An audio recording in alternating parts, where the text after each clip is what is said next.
শুরুতেই তোমাকে একটা কথা বলি। আজ আমরা এমন এক বিষয় নিয়ে আলোচনা করব যা প্রতিটি মানুষের হৃদয়ের সাথে জড়িয়ে আছে। সেটা হলো ভালোবাসা। হ্যাঁ, ভালোবাসা। এই শব্দটি শুনলেই আমাদের মনে নানা রকম আবেগ, আনন্দ, আশা ও স্বপ্ন জেগে ওঠে। কিন্তু প্রশ্ন হলো, আসলেই কি আমরা ভালোবাসাকে তার প্রকৃত অর্থে বুঝতে পেরেছি? নাকি ভালোবাসাকে আমরা শুধু ক্ষণস্থায়ী আবেগ, দেহসুখ আর স্বার্থের খেলায় সীমাবদ্ধ করে ফেলেছি? আসুন, আজ আমরা ইসলামের আলোকে শিখি আসল ভালোবাসা কাকে বলে, বৈধ ভালোবাসা কেমন, আর অবৈধ ভালোবাসা থেকে কেন আমাদের বাঁচতে হবে। ভালোবাসা কোনো সাধারণ বিষয় নয়। এটি সরাসরি আল্লাহ তাআলার দেওয়া এক মহামূল্যবান রহমত। কোরআনে আল্লাহ বলেন, নিশ্চয়ই আল্লাহ নিষ্ঠাবানদের ভালোবাসেন। এখানে আল্লাহ তাআলা আমাদেরকে বুঝিয়ে দিয়েছেন, ভালোবাসা মানেই পবিত্রতা, সততা এবং আল্লাহর সন্তুষ্টির পথে থাকা। রাসূল সাল্লাল্লাহু আলাইহি ওয়াসাল্লামও আমাদের জীবনে ভালোবাসার একটি সঠিক রূপরেখা দিয়ে গেছেন। তিনি স্ত্রীদের ভালোবাসতেন, দয়া করতেন, খেলা করতেন, এমনকি প্রতিযোগিতায় অংশ নিতেন, যাতে আমরা বুঝতে পারি ভালোবাসা মানেই শুধুই আবেগ নয়, বরং দায়িত্ব, দয়া এবং শান্তির সম্পর্ক। ভালোবাসা হলো একটি আপেক্ষিক বিষয়। এটি দ্বৈত রূপে প্রকাশিত হয়। একদিকে এটি হতে পারে আল্লাহর সন্তুষ্টির মাধ্যম, অন্যদিকে এটি হতে পারে পাপের ফাঁদ। রাসূল সাল্লাল্লাহু আলাইহি ওয়াসাল্লাম দোয়া করেছেন, এ আল্লাহ, আমি আমার সাধ্যমতো ইনসাফ করেছি, তবে যে জায়গাটা আমার নিয়ন্ত্রণে নেই, অর্থাৎ হৃদয়ের টান, সে জায়গায় আমাকে ভর্ৎসনা করবেন না। এই হাদিস থেকে আমরা বুঝি, ভালোবাসা মানুষের নিয়ন্ত্রণের বাইরে হলেও তার প্রকাশ যেন শরীয়তের সীমার মধ্যে হয়। স্বামী স্ত্রীর ভালোবাসা ইসলামে সবচেয়ে সুন্দর ও কাম্য ভালোবাসা হল স্বামী স্ত্রীর ভালোবাসা। এটি শুধু একটি সম্পর্ক নয়, বরং একটি ইবাদত। রাসূল সাল্লাল্লাহু আলাইহি ওয়াসাল্লাম বলেছেন, সে ব্যক্তি পূর্ণ মুমিন যার চরিত্র সুন্দর, আর তোমাদের মধ্যে সেই উত্তম যে তার স্ত্রীর কাছে উত্তম। অর্থাৎ স্ত্রীর সাথে মধুর ব্যবহার করা, ভালোবাসা প্রকাশ করা, তাদেরকে মূল্য দেওয়া, এটিই একজন পুরুষের শ্রেষ্ঠত্বের প্রমাণ। কল্পনা করুন, একজন স্বামী ক্লান্ত হয়ে বাসায় ফিরলেন। স্ত্রী তাকে ভালোবাসা ভরা হাসি দিয়ে পানি এগিয়ে দিলেন। স্বামী কৃতজ্ঞতার দৃষ্টিতে স্ত্রীর দিকে তাকালেন, আর সেই মুহূর্তে আল্লাহ তাআলা তার দিকে রহমতের দৃষ্টি দিলেন। এটাই হলো বৈধ ভালোবাসার সৌন্দর্য। বিয়ের উদ্দেশ্য, বিয়ে শুধু দেহগত চাহিদা পূরণের জন্য নয়, বরং আসল উদ্দেশ্য হল শান্তি, দয়া, ভালোবাসাপূর্ণ পারিবারিক জীবন গড়ে তোলা। এমনকি কোরআনে আল্লাহ বলেন, আমি তোমাদের জন্য তোমাদের মধ্য থেকে জোড়া সৃষ্টি করেছি, যাতে তোমরা তাদের কাছে শান্তি পাও, এবং আমি তোমাদের মধ্যে ভালোবাসা ও দয়া স্থাপন করেছি। সূরা রুম 21। আজকের সমাজে সবচেয়ে বড় সংকট হল হারাম সম্পর্ক। ছেলে মেয়েরা বিয়ের আগে অবাধ সম্পর্কে জড়িয়ে পড়ে মেসেঞ্জার ফোনে ঘন্টার পর ঘন্টা সময় নষ্ট করে আর ভাবে এটিই ভালোবাসা। কিন্তু ইসলাম বলে এটি আসলে দেহ সুখের খেলা। যখন আবেগ শেষ হয়ে যায়, তখন সম্পর্কও শেষ হয়ে যায়। রাসূল সাল্লাল্লাহু আলাইহি ওয়াসাল্লাম বলেছেন, যে ব্যক্তি কাউকে ভালোবাসে কিন্তু তা গোপন রাখে, নিজেকে পবিত্র রাখে এবং সেই অবস্থায় মৃত্যুবরণ করে, সে শাহাদাতের মর্যাদা পাবে। অর্থাৎ, যদি তুমি কাউকে ভালোবাসো কিন্তু আল্লাহর ভয়ে কোনো হারাম কাজ না করো, তবে সেই ভালোবাসা তোমাকে জান্নাতের পথে নিয়ে যেতে পারে। কিন্তু যদি সেই ভালোবাসা তোমাকে জিনা, বেলাল্লাপনা, প্রতারণা বা আল্লাহর অবাধ্যতায় নিয়ে যায়, তবে তা পাপ, ধ্বংস এবং আখিরাতের জন্য ভয়ানক শাস্তি। ভালোবাসা মানে শুধু আবেগ নয়, বরং আত্মসংযম। যদি তুমি সত্যিই কাউকে ভালোবাসো, তবে তাকে হারামে টেনে নিও না, বরং হালাল পথে বিয়ের মাধ্যমে তোমার ভালোবাসাকে পূর্ণ করো। সুন্দর উদাহরণ।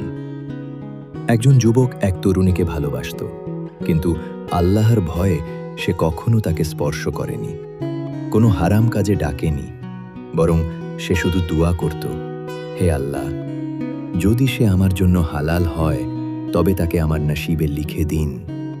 ফলাফল, আল্লাহ তাদেরকে হালাল বন্ধনে আবদ্ধ করলেন, আর সেই সম্পর্ক হয়ে গেল জান্নাতের সোপান। ভালোবাসা মানে হলো ত্যাগ। আজকের পৃথিবীতে আমরা স্বার্থের জন্য ভালোবাসি, দেহের জন্য ভালোবাসি, টাকা বা সৌন্দর্যের জন্য ভালোবাসি, কিন্তু প্রকৃত ভালোবাসা হলো আল্লাহর জন্য ভালোবাসা। রাসূল সাল্লাল্লাহু আলাইহি ওয়াসাল্লাম বলেছেন, যে ব্যক্তি আল্লাহর জন্য ভালোবাসে, আল্লাহর জন্য ঘৃণা করে, সে ঈমানের পূর্ণতা অর্জন করেছে।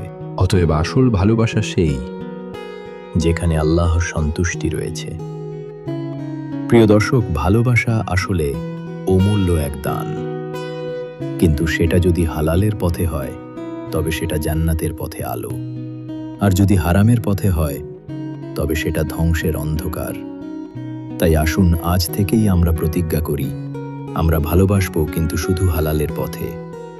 আমরা সম্পর্ক গড়ব কিন্তু আল্লাহর সন্তুষ্টির জন্য।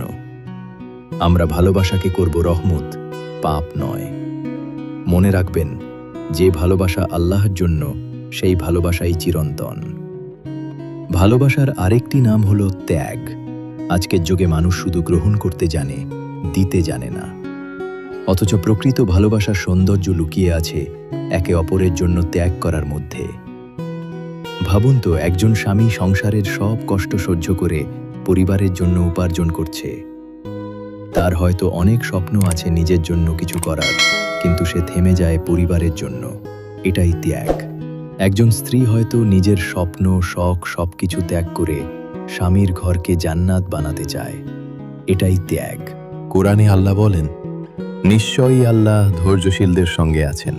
সূরা বাকারা। ভালোবাসায় যদি ধৈর্য আর ত্যাগ না থাকে তবে সেটা ক্ষণস্থায়ী, কিন্তু যদি ধৈর্য থাকে তবে সেই ভালোবাসা কখনো ভাঙে না, বরং দিন দিন শক্তিশালী হয়।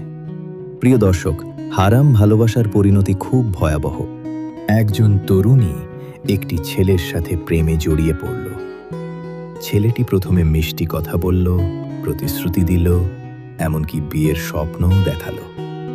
কিন্তু যখন মেয়েটি তাকে বিশ্বাস করে সবকিছু বিলিয়ে দিল, তখন সে ছেলেটি একদিন হঠাৎ অদৃশ্য হয়ে গেল। ফলাফল, মেয়েটি ভেঙে পড়ল, সমাজের সামনে লজ্জিত হলো, পরিবারের কাছে সম্মান হারালো। এটাই হারাম ভালোবাসার বাস্তবতা। প্রথমে মিষ্টি মধু, পরে তা হয়ে যায় বিষ।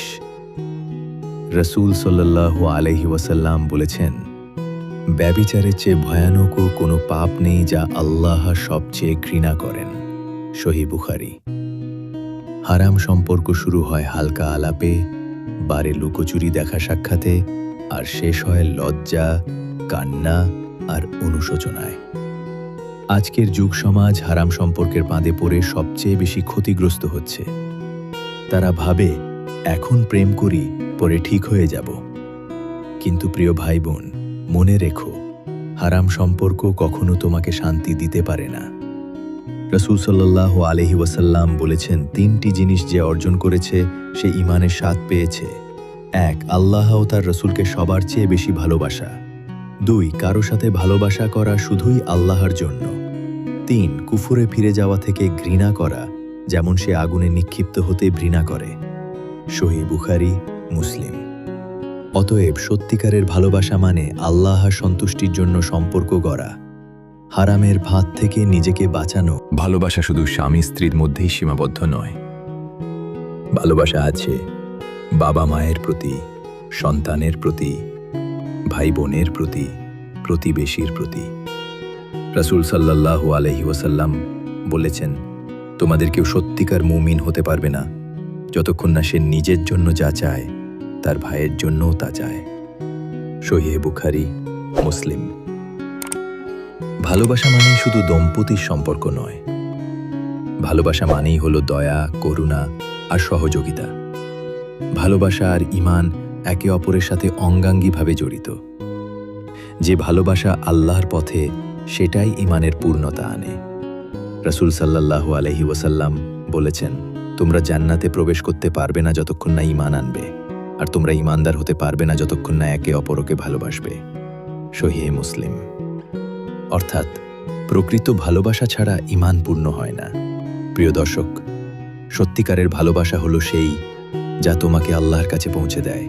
সত্যিকারের ভালোবাসা হলো সেই যা তোমাকে জান্নাতের পথে নিয়ে যায়। মনে রেখো, যদি ভালোবাসা তোমাকে নামাজে মনোযোগী করে, তবে সেটি রহমত। যদি ভালোবাসা তোমাকে গুনাহে টেনে নেয়, তবে সেটি লানত। তাই প্রতিটি মানুষকে আজ থেকে প্রতিজ্ঞা করতে হবে, আমার ভালোবাসা হবে শুধু হালালের পথে, আল্লাহর সন্তুষ্টির জন্য। প্রিয় ভাই ও বোনেরা, ভালোবাসা আসলে দুনিয়ার সবচেয়ে সুন্দর অনুভূতি, কিন্তু তার প্রকৃত মূল্য তখনই যখন সেটি আল্লাহর জন্য হয়। হারাম ভালোবাসা তোমাকে ধ্বংসের পথে নিয়ে যাবে, আর হালাল ভালোবাসা তোমাকে জান্নাতের দিকে নিয়ে যাবে। তাই আসুন আমরা হারাম সম্পর্ক থেকে দূরে থাকি, হালাল ভালোবাসাকে গ্রহণ করি, আল্লাহর সন্তুষ্টির জন্য ভালোবাসা গড়ে তুলি। মনে রাখবেন, যে ভালোবাসা আল্লাহর জন্য, সেই ভালোবাসাই চিরন্তন। ভিডিওটি ভালো লাগলে চ্যানেলটিকে সাবস্ক্রাইব করুন, পাশে থাকা বেল বাটনটি অন করে রাখুন।